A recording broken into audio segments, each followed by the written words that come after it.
Hello hi friends, ఈరోజు పులిహోర ఎలా చేయాలో చూద్దాము.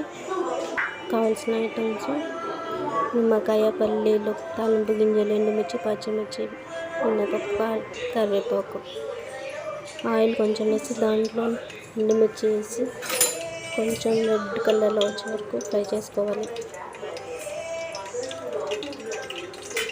ఇలా ఫ్రై చేసుకొని తర్వాత తాలింపు గింజలు యాడ్ చేయాలి. ఇది కొంచెం ఫ్రై అయ్యాక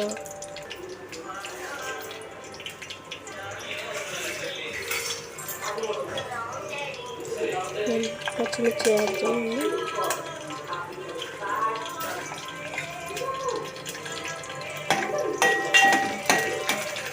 ఇలా కొంచెంసేపు కలిపి కొంచెం కలర్ చేంజ్ అయ్యాక దాంట్లో పల్లీలు, తాలింపు గింజలు వేసి కలుపుకోవాలి.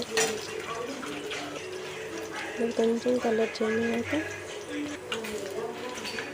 మినపప్పు, కరివేపాకు వేసి కొంచెం ఫ్రై అయ్యే ముందు పసుపు యాడ్ చేయండి. ఇవైతే మిరియాలు కొంచెం పౌడర్ లాగా చేసి దాంట్లో యాడ్ చేసుకొని కొంచెం ఘాటుగా పులిహోర టేస్టీగా ఉంటుంది.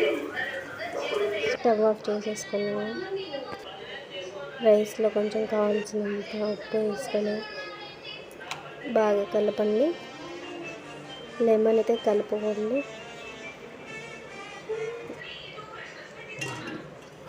తర్వాత ఇంతకుముందు ప్రిపేర్ చేసి పెట్టుకుని తాలింపు ఉంటుంది కదండి పులిహోరది, అది అందులో వేసేసి బాగా కలిపేయండి.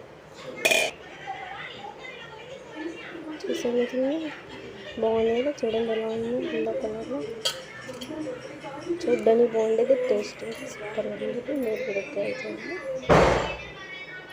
బాయ్.